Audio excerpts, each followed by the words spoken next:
So I'm going to show you guys exactly how to save edits that you have already made in previous projects or in the current project that you're working on. So that way you can use it into your next project or any future edits that you're going to do. Essentially meaning, how do you turn the edits that you've created and spent so much time and effort into making a copy and paste format for your future projects? So go ahead, think of it like you're creating presets of edits that you've already done, essentially just compounding all the work that you're doing inside of Adobe Premiere Pro. And real quick, before we go ahead and get into today's tutorial / breakdown, I'll let you guys know that my name is Boustedt and I'm a full-time content creator who helps short-form editors create content better using my ViralREELS bundle or all of my digital assets on my website. Check the top right corner if that sounds interesting to you. Without further ado, let's go ahead and get straight into it. Okay, so first things first, we're gonna go ahead and talk about why would you even bother doing this inside of your own workflow. Now be sure to stick around because I'm gonna be showing you the workflow later on in the video. But for right now, one of the main reasons why I think you should do this is to, one, save you time, but also to save time doing the tedious tasks. What I mean by this is actually saving presets for, one, your camera movements, but also in the same realm, your scales. So like your scale in, scale outs, and your zooms, which I guess zooms are camera movements. So I guess that actually is the same thing, but also I guess scales is as well. So those are just examples of that. But also we can go ahead and create presets for actually just importing files that you use every single time you go to edit. So we could save video clips, sound effects, or MP3s, or just like some overlays with actual sound effects attached to them. So that way you don't have to go ahead and find the overlay and the specific sound effects inside of your,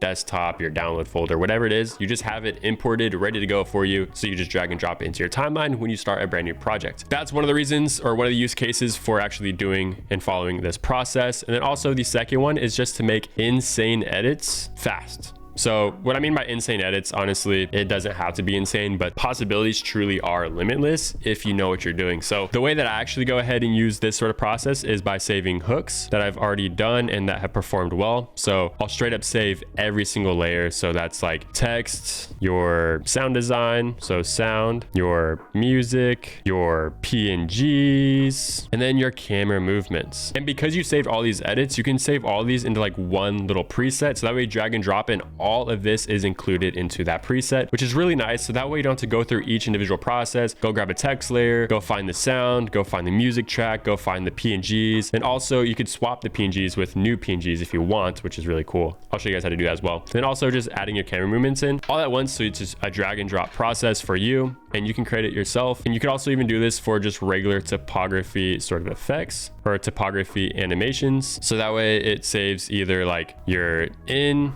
animation, your outs, your text effects, maybe your actual font choices, etc. So honestly, you could even add more in this section, but for me in my workflow for editing short form content, I really only like to save my hooks and typography animations because those are just the most tedious and time consuming tasks. So that's where like the bulk of my preparation sort of goes. And even if it's just a brand new day and I want to make a brand new hook, if I'm feeling creative, then I'll go ahead and create that hook, save it as a preset to then add into my pack or my template to use for the next project, or just to have in my library of presets, hooks, etc. So again, with this, you can get so creative in so many different things to streamline your workflow. And this could honestly be a whole like 2-hour course of me going in depth on it. But if this sounded really cool to you, I've literally done all of this work inside of my ViralREELS bundle. I have my viral edits, my viral carousel pack, and it includes all of these sort of effects. So feel free, go ahead, check it out. It'll be somewhere here on screen or just top right corner. Go ahead, check it out. Highly recommend it. It saves me tons and tons of time. And I can't stress it enough. I genuinely use my own packs each and every single day. I'm not trying to sell you something that I don't use myself. But anywho, moving on, we're gonna go ahead and show you guys how to go ahead and save these as presets and save them in a template so that way you could use it in your future projects. Okay, so now we're gonna go ahead and open up Adobe Premiere Pro and I'm gonna show you guys how to use this process to save a hook as a preset to use in your future projects. So first things first, we're gonna go ahead and open up Adobe Premiere Pro. It's taking forever. I guess we'll take a sip of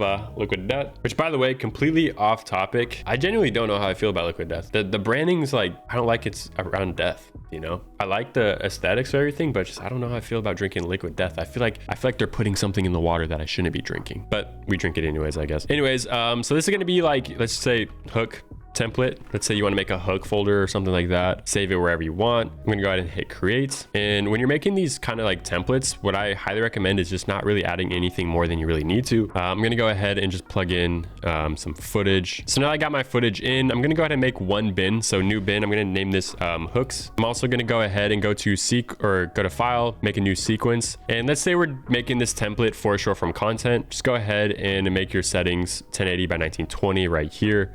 I'm gonna hit OK. And then I'm just gonna go ahead, rename this. Now this is honestly totally optional, but I like to do it. Keeps it clean, 1920. And then I'm gonna go ahead and make a new bin for footage. I'm just gonna drag this in so it's nice and organized. Now hooks bin, we're gonna go ahead and just go ahead. We're gonna go ahead and go ahead.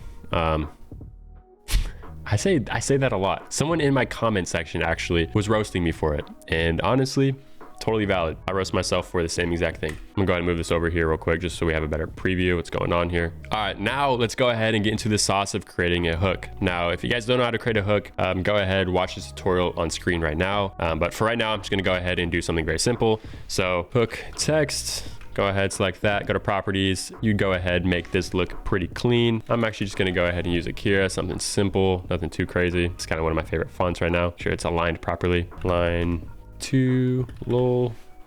Go ahead, bring this down. And then let's say we want to do something very simple, just a simple slide in for these texts. We're going to go ahead and go to the effects tab and then add any animations that you'd want. I'm going to go to the viral text pack and let's just go ahead and go to text styles. Maybe we'll just add like a Apple gradient to them, or maybe we'll do like a gradient style. That looks pretty dang clean, but honestly, not the vibe. I like ink bleed style. Let's go ahead and do that. Cool.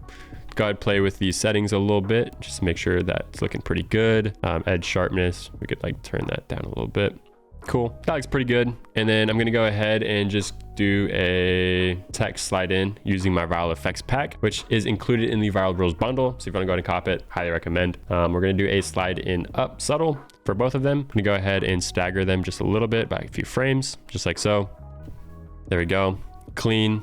Go ahead and end it right there. And let's say we want to go ahead and import our overlays. You can go ahead and do that as well. Speaking of overlays, I think I have my overlays in this pack. Yes, I do. Cool. And then I'm also going to import the sound effects.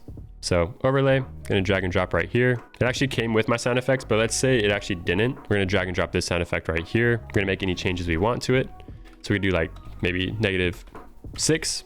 And any changes that you make in this sort of process, it will stay affected, if that makes sense. So you don't have to do the same changes each and every single time. So because I changed the layer mode to lighten right here, the way I save this preset, it's gonna go ahead and do that each and every single time, which is really cool. So I'm gonna go ahead and right click these. I'm gonna go ahead and link them together, just like so. And then I'm also gonna go ahead and nest this by right clicking nests. Or for me, I actually have the key N set to nested. I'm just gonna name this overlay with sound effects, just like that. And then that will be there. I'm gonna go ahead and move all of this stuff into the footage tab, just like so. Overlay with text, I'm gonna just throw it in my hooks bin, because why not? And then I'm also gonna go ahead and duplicate this, drag and drop, cut it in half, drag it to the beginning, just like so. So that way, what's going on?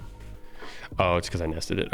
Okay, so because I did nest this, the blend mode changed back. Premiere Pro is just weird like that. When it nests, it doesn't do it. So you can actually go ahead and delete this. Go to where the nested sequence is. Make sure that this is right here, checked like so. Make sure it's not checked, actually. Drag and drop it like so. And then you'll see that the overlay is back to normal. That's how it should look. I don't know why Premiere Pro does it, but it does. So select this both, hold Alt, copy, delete, drag over, and there you guys go. You guys kind of have your hook, but also let's go ahead and add in a camera movement, because I did let you guys know that camera movements can be saved. So let's say we want to do 2 camera movements. We want one to just kind of scale in slowly. So I'm going to go over here to the transform tool. You can do that, drag and drop it, scale, and then say we want to scale it into like 103 over the course of the video. As you guys can see, it's slowly zooming in very, very subtly. Let's go ahead and drag and drop another adjustment layer. And this one's going to be like more of a more stylistic approach to camera movement. I'm going to go over here to camera movement. I'm going to go into the pull hook, drag and drop it like so. There you guys go. It kind of like pulls out. Looks really clean. Say you really like this hook and you want to save it as an actual template. Go ahead, select everything by just, selecting it like so. Make sure that all the sound effects is saved with you or saved with it. Go ahead and just hit N or right click and nest. So right click, go ahead and nest, and then save this as hook simple text. You could even like do one hook. simple text. It's going to do this, which you're probably like, dude, I don't want that. That's fine. Again, just go ahead. You can delete it, drag and drop it onto the timeline like so, and all the layers will be like this. Real quick, if you guys have this checked and you drag and drop it, it's going to drag and drop in one layer, and you're gonna be like, yo, I can't customize it unless I double click it. You don't want to do that. So just make sure that this is unchecked, and then it'll go ahead and drag in like so. Banger, dude. Cool. So now that you made the hook and I showed you how to actually make these sort of presets, which actually let's go to make a scale in preset real quick. So nest scale in 103. We're gonna go ahead and nest this as well. This will be hook, camera, pull, just like so. I'm gonna go ahead and delete those. Again, just drag that back into the timeline. I'm gonna go ahead and drag this into the hooks bin. And you could organize it as you want. So you could do a hooks bin, you'll have the hooks, and you could also just even add like a new bin right here saying camera movement. Go ahead, camera hook pull, go ahead, scale in.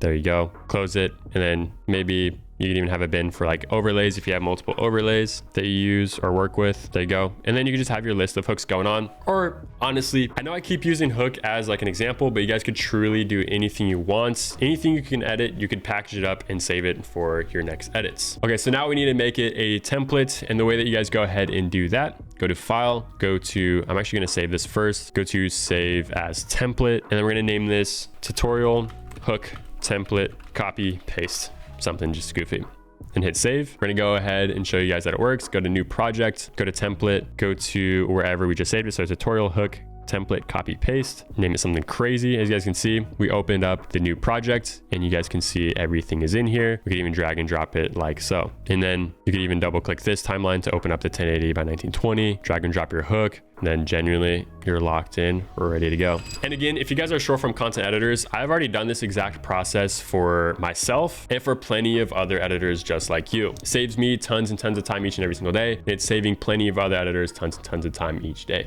Anyways, that is it for today's tutorial. Please like, comment, subscribe down below. If you guys want to go ahead and connect with me, check me out on Instagram down in the description. But anyways, remember guys, take action, take over. I'll see you in the next one.